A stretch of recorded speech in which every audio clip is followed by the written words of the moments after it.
Ever wonder what you should be packing versus leaving at home for an Alaskan cruise? Join me today on Glimmering Shimmering Travels to find out.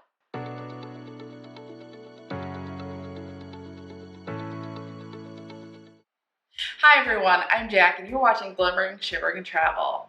If you haven't already, go ahead and click subscribe and hit that bell so you get notifications when I drop my next video. And at the end of this video, go ahead and give it a like too. I'll be honest, I had no idea what to pack for a cruise in April. I searched high and low. There's not a lot for cruising to Alaska in April. I watched vlogs, I read Facebook posts, I was in Facebook groups, but nothing about an April sailing. Unfortunately, most of the cruise lines start their Alaska cruises in May and beyond. So there was not a lot out there for me to go on. So I was left without a lot to go on what needed to be packed.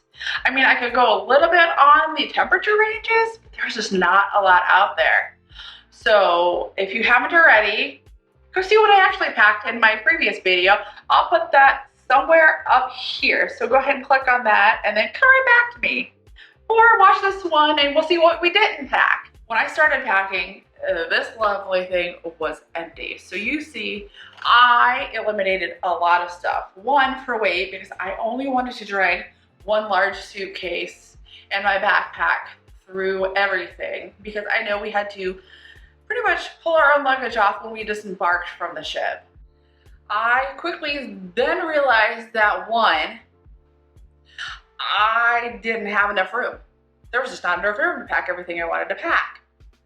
And two, my bag was getting real heavy and there was none of that gonna happen. So that was my first round of paring down. That's about half of this laundry basket right there. There's a lot of things I did not take with me. However, you may have a different experience than I did. You may be able to pack less since it is warmer in Alaska during June, July, and August. Although it's still chilly, but it can get a lot warmer than it can in April. So this video is more of a swing season. Those going in April, those going in September, late September, and early October. You might find a little bit more help from the people traveling during the summer. So I guess let's begin. I thought I was gonna go swimming. I did not pack my flip-flops. Did not need it. It was too cold all the time. I don't think it got above 60 degrees, and when I looked at the hot tub, it was like people soup. There was no way I was gonna even go near that. What else did I not pack? One of my little tripod kind of expanders for my camera. Didn't need that. I was good with my little camera and my little tripod that's maybe about that big, and yeah, definitely didn't need this. Let's see what else. Multiple sweatshirts. I actually only needed one lightweight sweatshirt and this guy got left. Let's see what else. I actually was packing 2 pair of pajamas since I was a club balcony level on the Norwegian Bliss. We actually got 1 free round of laundry, so these stayed home. I did not pack jeans. Jeans are heavy. I don't actually wear jeans a lot, so these got kicked to the curb too. You know, I was also bringing 2 dresses, and well, it was gonna be in the 50s and 60s most of the days, and I'm glad I didn't bring this sweater dress. The ship was very warm at all times. I barely needed a long sleeve t-shirt most places there. And they always say bring a packable puffy. Well, I did not bring my packable puffy. I did, however, use my raincoat and my fleeces all the time.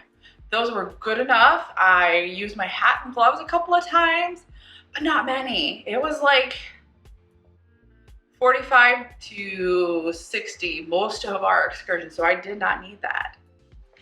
I also did not need to bring all the packing cubes. Packing cubes were great. They saved me, especially the new compression ones, since I was bringing sweaters. Yeah. Also, another lovely pullover I didn't need to pack. Another thing I did not pack, long underwear. I did not need these. It was in the 40s most days, most mornings. Definitely didn't warrant this. 20s and 30s.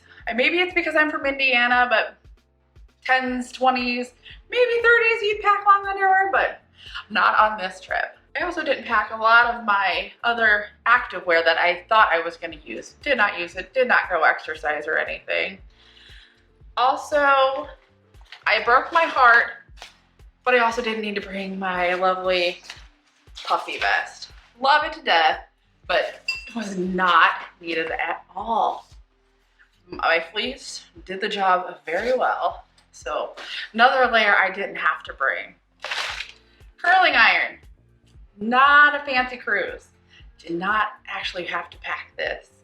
Straight hair, didn't care was my motto. Let's see what else I didn't pack. Also, did not pack another sweater. 2 were enough, along with the fleece pullover I had. I was able to rotate outfits, did not need all the sweaters. Let's see what else. That is about it for all the stuff I did not pack. What I also did not bring a fleece blanket. I didn't have room. There was just no room left at the inn or in the suitcase to pack that. I wish I would have had it, but I was able to live without it. I had between hat, gloves, blanket from the bed that we used, I was fine on the balcony. Things I also didn't need, and I don't need to show you, did not use my laptop once. I had enough SD cards for my lovely camera. I did not use my backup drive. That was weight I could have probably definitely taken out of my backpack. Didn't need that at all. And in my packing video, I compared, did I wear the wool socks versus the compression ankle socks? I actually wore the compression ankle socks more. There were a couple days where I didn't mind wearing the wool socks, but they rubbed your feet a little bit too much, I found. So those were more of the at-sea days is when I wore those wool socks. Also not needed. My feet don't get that cold. It was good. I also did not take the extra pair of Skechers gym shoes. I had just 2 pairs of shoes. Things I wish I would have packed more of for April, more cardigans, t-shirts, and long sleeves. That was honestly what I was missing. I mean, I made it work because I had the laundry service, but I regret not packing more of those for layering. The things I loved packing, I loved the leggings with the weather-resistant pants. It was nice and light. You weren't sweaty on excursions. I wore that on the Catch a Can adventure, which was great because it actually kept the mud off of the leggings I was wearing underneath. Overall, I was fairly happy with what I packed. I was able to mix and match a lot of the stuff I had brought with me to make outfits, and I did have to adjust a couple of the days because I'm a weirdo and actually plan each outfit for every day. But I'm not a total weirdo because I was able to switch out a lot of the clothing. Also, if you're packing, pro tip, bring a lot of stuff that color coordinates with each other. That way you could switch it up as needed based on what temperatures is going to be that day, because it will be multiple temperatures. So if you have any questions, go put those in the comments below and I will answer you right back to the best of my ability and from my own personal experience on an Alaskan cruise. So thank you so much for joining me. I hope I am helping you out a little bit, because I wish I had this video when I was packing for my Alaska cruise. If you haven't already, go ahead and subscribe and click that bell so you get notifications when my next video drops. And if you like this video, go give it a thumbs up.